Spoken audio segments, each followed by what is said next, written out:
we live in a world where often when people think about visioning the future, they vision stuff.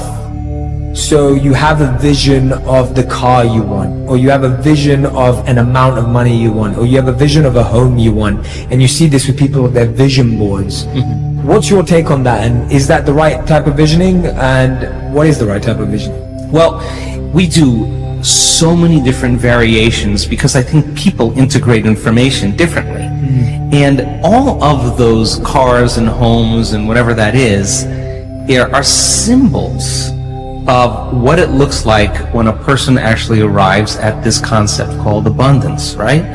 So if those things help them to associate with something that creates a feeling of abundance, and they're building their vision board to help them to get clear on their intent, then that's fine, because they're associating objects or things or material things that they'll say, that's when I know that I'm abundant. That's fine. Other people will say, look, abundance just means that I have more than I need, and I'm happy with that. And for them, there's a feeling that is associated with that. And when they begin to dream about their future, they may see themselves in a scene or see themselves a certain way. I don't care what it takes for the person to get there, because once they have their abundance, and this happens quite a bit in our work, when you finally have everything you want, there's only one thing you're going to ask yourself: how am I going to contribute to the world? Mm-hmm. How am I going to make a difference? So we use different tools to help people to get to that point. But if the person's doing the vision board and they're saying, when I get my new car, I get my new house, I get my new relationship, then I'm going to feel so great. Well, then they're back to the program, waiting for it to happen, for them to feel the emotion. They're believing their outer world has to change in order for them to feel better. There's no effect of drawing the experience to you with that way. So the person has to use those tools to get them into the emotional state for them to feel like it's already happened. Now think about this. If you get up from a creative process and you feel grateful, you feel a love for life, you feel a joy for existence, you feel a passion for the moment, you will not be looking for your future, because you'll feel like it's already happened. It's the moment that we start feeling those self-limiting emotions that we feel separation, and then we start looking for it again. Well, then, if you're waiting, you're not creating, you're in separation again. So then, whatever it takes for you to move into a state of being. And what is a state of being? Thoughts are the vocabulary of the brain. Feelings are the vocabulary of your body. How you think and how you feel creates your state of being. So then if you wake up in the morning and you come back to your senses with a clean slate and you say, I don't feel anything, and you say, well, let me start thinking about all the problems in my life. Well, all those problems are connected to different people or different objects or things at different times and places.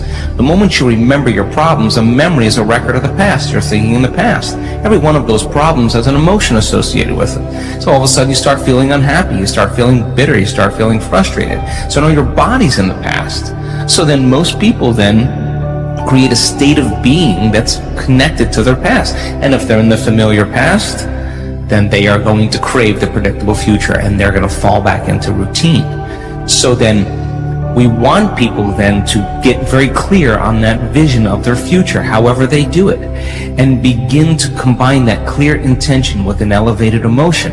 And the stronger the emotion they feel from the vision they're creating, the more altered they feel inside of them, the more they're going to pay attention to the pictures in their mind. And now they're remembering their future. And biologically, it's exactly the same as remembering your past. In fact, if you're not being defined by a vision in the future, it means you're making your past more real than your future. Mm-hmm. You're falling in love with your past. You're more in love with your past than you are with your future.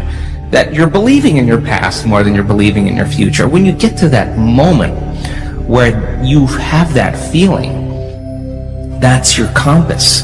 Because that feeling is going to drive your behaviors.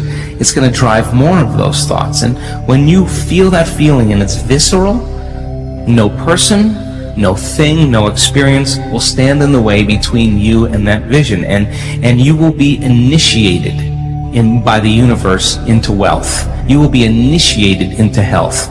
You'll be initiated into freedom. Those people, all those people that have healed themselves of all those different health conditions, they are so humble and so happy, and they feel so great that they would never trade this feeling because of what you thought of them. They've left that program behind a long time ago. They actually don't care how you think of them. They actually are so happy with themselves that they're no longer dependent on anything outside of them. Now, I think that's a really important moment, because that's the moment we give people permission in our lives to do the same, right? And I think that more and more people are beginning to figure that out as they do this work. Now, your brain is organized to reflect everything you know in your life. Your brain is a reflection of your external environment. It's an artifact of all the things you've learned and experienced to date. Feelings and emotions are the end product of past experiences. And if you're feeling the same way every single day, it means two things. Number one, nothing new is happening in your life. And if those emotions are driving certain thoughts, and those thoughts then are creating the same emotions, then your thinking equal to your emotional state means you're thinking in the past. And if you believe that your thoughts have something to do with your destiny, as long as you're thinking equal to your familiar emotions, you keep reaffirming the same past experiences in your life over and over again.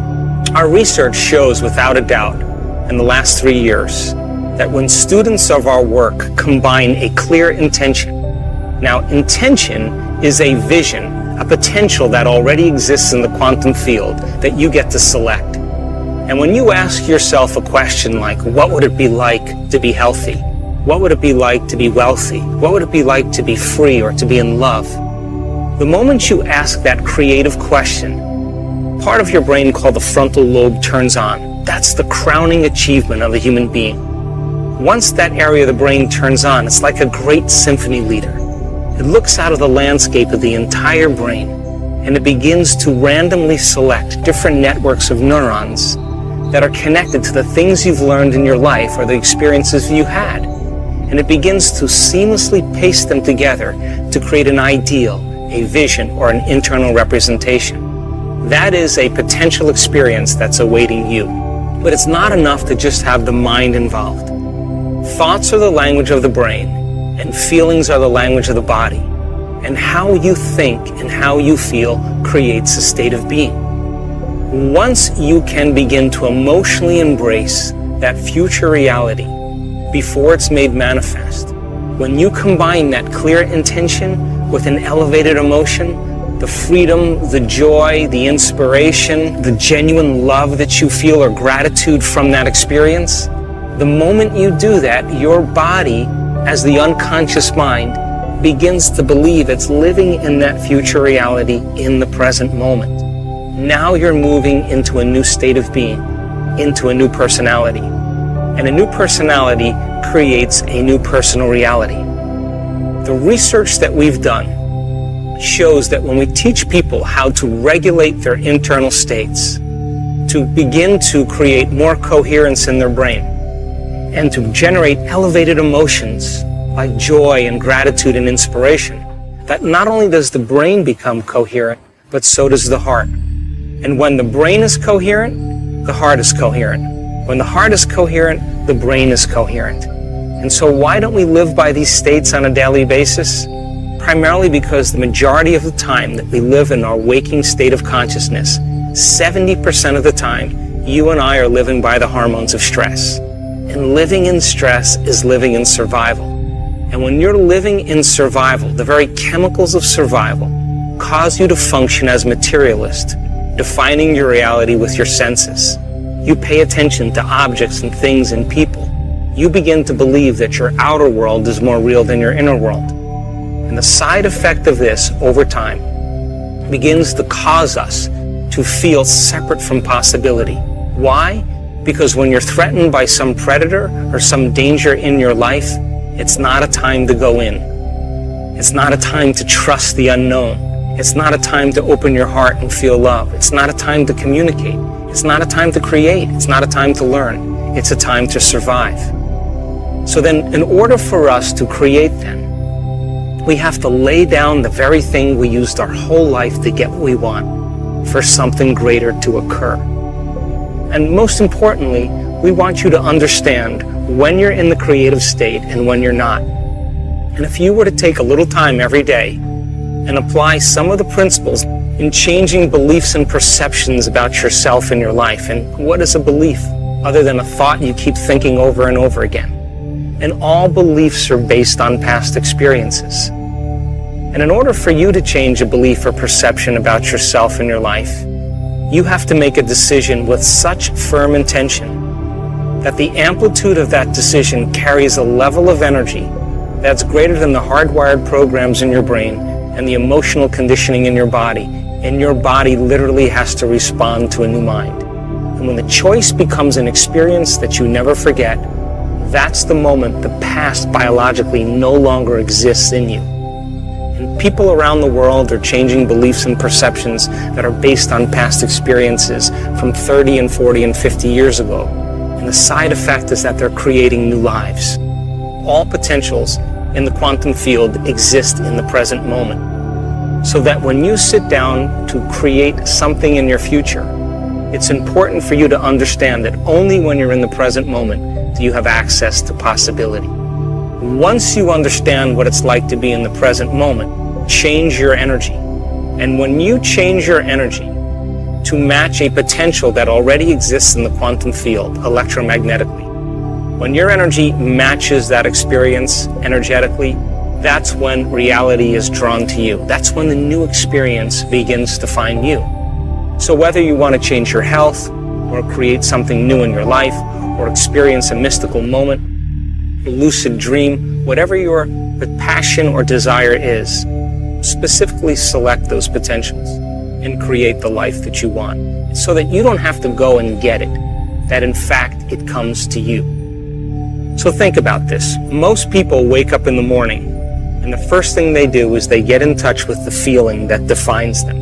The moment they get in touch with that feeling, whether it's suffering or guilt or shame or judgment or unworthiness, they begin to start their day from that emotional state. In other words, they're already living in the past. And once they turn on the certain chemicals that drive certain brain circuits, they expect their life to change.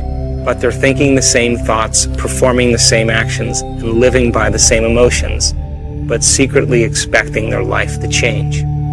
What if, then, in a small example, you became conscious of those emotions that keep you anchored to the past, and you begin to change your emotional state? Means you would begin to change your energy. Now, from a quantum perspective, the thoughts that you think are like the electrical charge in the quantum field. The feelings that you emote are like the magnetic charge in the quantum field. And how you think and how you feel broadcasts an electromagnetic signature that influences every single atom in your life. The thought sends the signal out, and the feeling draws the event back. So you are broadcasting information on a daily basis into the field.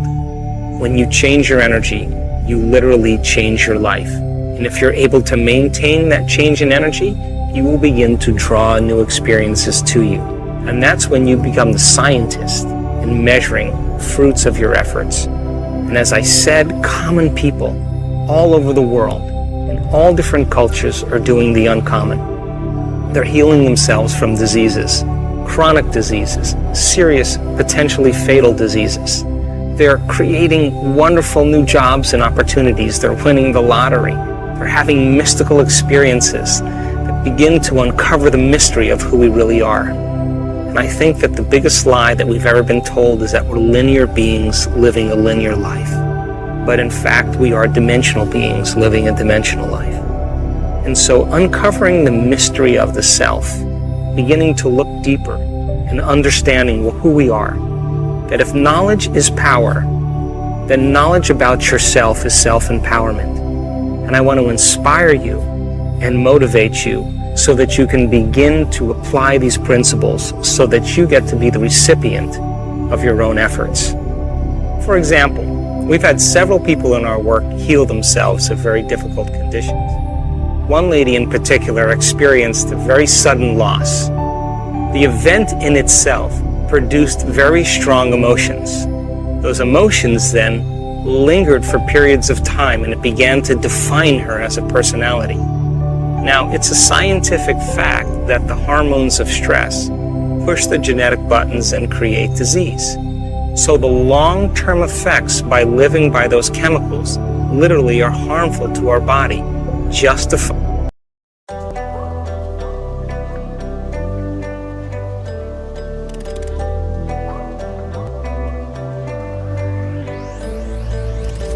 I walk around the streets, everybody smiling.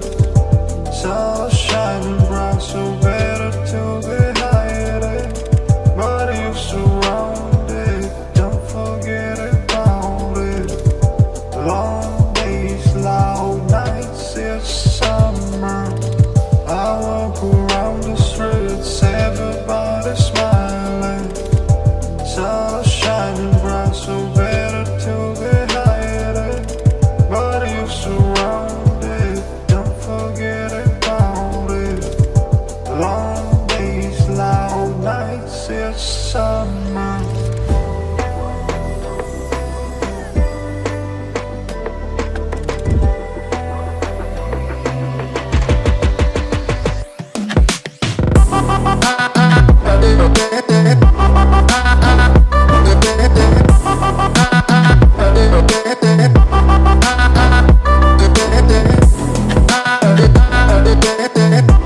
Quên đi bao câu hứa mình còn cho nhau, quên đi bao nỗi đau mình dành. Ngày xưa em đã vội quên đi những lời hứa ngày nào, vì dòng nước mắt em đã vội rơi, anh không thể mãi anh như đến vào điên rồi, anh như say đôi mắt môi, anh như chỉ còn muốn em bên cạnh như gần phố xa rồi, anh chỉ muốn em cạnh đấy thôi, không muốn em ở bên đời, chỉ muốn em anh bên người. Người đã cất bước đi xa trong cơn mưa chiều vội vã, người đã bước quên anh khi cơn mưa qua gần đôi và em đã quên rồi mai sau đây không nói về, chẳng còn lại gì những người em bao nước mắt rơi, em khiến con tim như trôi bay trong chiều thu đầy nắng, em khiến con tim như tan mưa trong chiều thu mát màng, vì còn nhiều lắm những người mà nhiều lắm những nỗi vội vàng, nhiều lắm những cơn mưa em mưa ta bây giờ vẫn vang không mẹ không bay đứng sang nhờ bay em còn thơ đôi hồng bay anh còn người ta xưa ta chúng còn giữ nhau chẳng đêm. Cause I don't give a fuck what you say. Yeah, I'ma do shit my way. So you can go kick rocks, I'ma stack bricks up, build what I want to make. Yo, I got a lot of shit to say, so I'ma do this every day. I'll be writing things until I'm fucking buried in my grave. 6 feet deep under, but my body won't decay. Cause my messages are timeless, so they'll put them on display. Oh yeah, I rap with a certainty, I have a sense of urgency. A message for eternity, for everyone internally. I had some people burning me, but now they fucking learn to see I ain't the one to fuck with. Now they looking nervously, and I don't really care what you think of me respectfully. You can kick rocks if you think you're fucking better, see. I will outwork you, turn you to an enemy. Hurt you so bad that you're gonna need some therapy.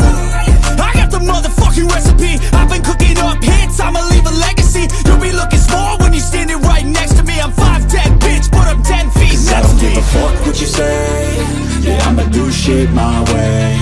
So you can go kick rocks, I'ma stack bricks up, build what I want to make. Cause I don't give a fuck what you say. Yeah, I'ma do shit my way. So you can go kick rocks, I'ma stack bricks up, build what I want to make. Yeah, I'ma do it my way.